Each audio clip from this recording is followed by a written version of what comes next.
talk a little bit about using technology in an ELA classroom. It also probably applies a lot to the history department because our subjects are very closely aligned. But you can probably adapt it for other things. So I have the Mac Lab on campus right now, and I've had it. And I'd also like to say any of the photos used are all Nicole Bradshaw's, and I put it at the very end, but because she's here awkwardly there, I don't want you to think I stole your stuff. So they're all used from her. But podcasts are what I've been doing with my kids this year. Informational text is something that our kids really, really struggle with. They have a really hard time reading news of any kind, things that don't just interest them in general. So podcasts are the way I found to implement current events and current things that are happening with literature that we're doing in class. So we take turns. So for example, I'm doing Gatsby right now, and then we're doing the Serial podcast as well. So we alternate. 1 week we're doing Gatsby, and then the next week we're doing the Serial podcast. And they really like it because it's not always us sitting there reading Gatsby or us sitting there reading informational text. So there's a couple of reasons why you should use podcasts. They encourage your students to be critically thinking problem solvers, and we all want that because we want them to leave here being able to think beyond 4 plus 4. Those elaborate problems. Strengthen student speaking and listening skills. Many of them struggle to even talk in front of each other, yet alone to listen to us, so it helps there. This allows them to multitask through multiple sources. So you have Google Maps, you have them in different apps, and you have them going back and forth between different texts to create their pieces. They also follow along with the transcript as the audio plays, and it shows that immersion reading is beneficial for struggling readers. So people that listen and have that auditory, it also helps them to have the visual in front of them. So this allows you to go online, read the transcripts as you're listening. So you're getting both of the information right in front of you. Many podcasts are about real life situations or current events. Kids want to hear about things that interest them. They just do. That's common nature, we all do. So the podcasts help with that, and it's a different way to demonstrate mastery of a concept besides a traditional essay. It allows them to, people that aren't great test takers, to show that they understood a concept in a different way. Less copies, less paper, more teacher time. So we all have Apple accounts with the school, especially now that you have your Macs. So you can use the Apple Store to download a podcast player. Students can do this too next year.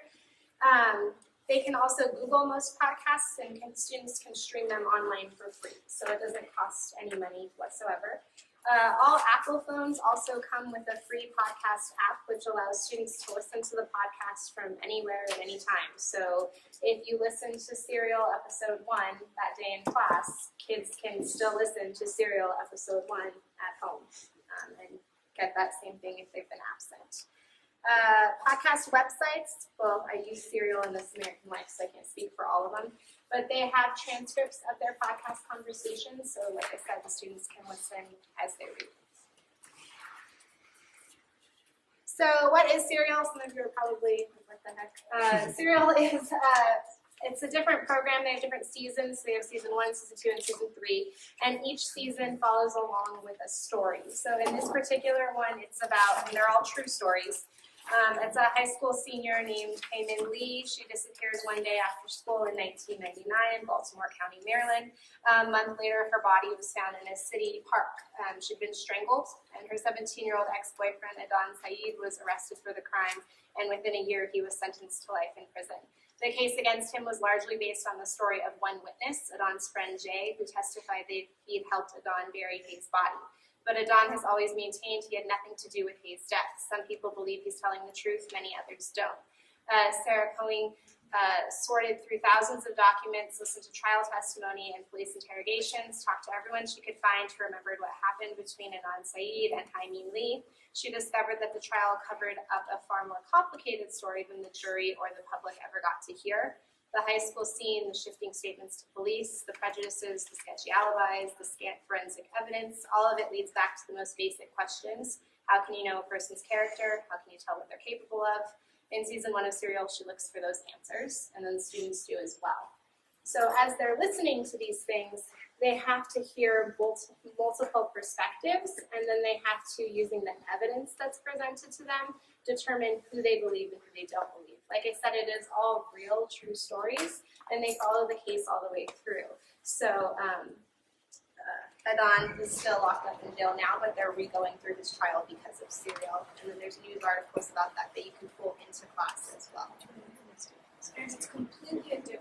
Yeah, it's like a Netflix show, but it's through listening and reading. So it's a way to appeal to them. Just dropped a trailer. They're going to do a TV show on this particular series. So it's all very connected to what kids are interested in, which is mostly themselves. It aligns really well with different standards, particularly the 10th grade standards for English, but you can use it throughout and go around. So writing arguments to support claims and analysis of the substantive tropes or text using valid reasoning and relevant sufficient evidence, analyzing a particular point of view or cultural experience. That's the part that I think of particularly with world history for you guys, reflected in the work of literature. Analyzing how complex characters develop and change over the course of a text, even though it's not necessarily a book you're reading, it's their life and how they've developed over that and how it's portrayed and presented to you throughout the podcast. And analyzing how a subject or key scene can be seen differently based off of artistic representation. So these are some example activities. They're kind of blurry to do, but I took some ideas from, and I give credit at the end, to a lady that's used Serial to teach podcasts in general across the East Coast. I've adapted some of it, but basically you can go into Pages or you can go into Keynote. You can create the basic map. You can get a screenshot of it off of Google. And then as students are listening to episode 5, they have to go through and plot out the path that Jay claims he's done. So as he's listening, she walks through his alibi, basically. He was here, and he was here, and he was here. And as he's explaining where he is, you listen to how it's different from where his friend explains, and then you put this link thing for the students. It's an interactive piece. They're able to see how it compares. By the end, they've plotted all the points, and they're able to compare and see visually how where he says he is versus where his friend says he is do not match up, and then form their own connections through it. So there's different things you can do there. You can also build a case. So watch any crime show and you'll see an essential crime board with pinned evidence that gives detectives a visual when building their investigation case. In the same manner, you're going to build 2 evidence boards. One board will showcase all of the evidence that makes the Don look innocent, background knowledge from past episodes. And one board will showcase all the evidence that makes the Don look guilty, new evidence from episode 6.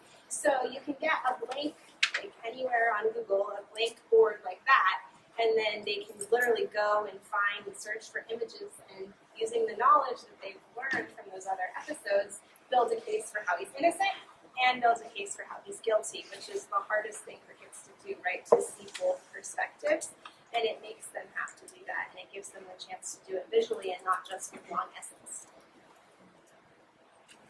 There's also direct and indirect character traits. So as they're listening, they can fill in when the reader learns the character traits directly. Right, all Jay's traits have been directly told to us by her specifically. So he's kind, he's caring. Those would all go in the circle right around because they're explicitly told to you. And then things you infer based off of, the way he interacts with other people, you would put in here. And it tells you how to do indirect versus direct. So that allows you to use, and you can use the post-it note function, which is on the Macs, or you can create something like this in Pages, and the kids can fill it in as they listen.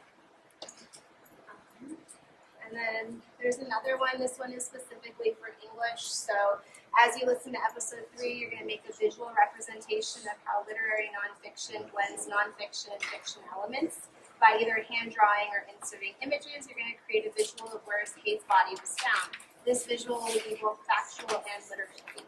Cohen gives the facts, but also creates the mood of the setting with word choice. Label your drawing with 3 facts from the episode, as well as 3 ways the narrator creates mood. So you can go onto Google, and you can find images that you think basically illustrate what you've just listened to, and then label them with keywords for mood, keywords for tone, and then you can go through, and then the irony portion, verbal, situational, dramatic, is all on the side. And again, you can use Pages, you can use Keynote, there's a lot of options. And then my favorite thing you can do, and it's what I'm most excited to try this year, is to create your own podcast. So after they've gone through all of this, they've learned and listened to a whole series of podcasts, they can create their own podcast. National Public Radio is actually having a contest this year, and students submit their own podcasts to National Public Radio. The teachers have to do it for them.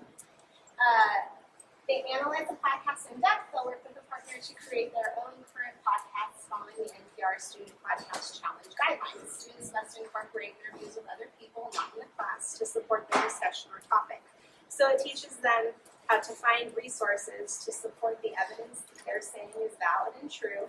And to do that, they have to go and interview other people in the community or whatever their topic may be about, and get those people to sit in an interview with them. Since they have these Macs, they can take them home, they can record that interview, and they can splice it all together in GarageBand and create a podcast. So GarageBand, once you go through and do your Apple Badge training, it really shows you how to use GarageBand, and it's not just for band teachers or anything like that. It can be used in an ELA class, it can be used in a history class, it could even be used in a science class to discuss topics of evolution and those types of things. So then they'll be submitted to the NPR contest. Then NPR gives you suggested prompts. So tell us a story about your school or community, about something that happened there recently or in the past that your audience should know about. What is a moment in history that all students should learn about? Show us both sides of a debate about an issue that's important to you. What do you want to change about the world? What's a big change that you want to make in the future? Explain something to us that kids understand and grown-ups don't. And so you take these concepts, they formulate discussions, they use evidence that they have to find themselves, and then they incorporate other people into their discussion. They put it all together in the GarageBand podcast, they submit it, and it's just as valid as an essay.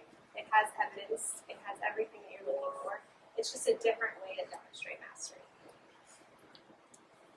And thanks to Nicole for pictures, thanks to Caroline Taylor, the Citadel lady that creates me the stuff, and NPR for the guidelines. And I'll copy this.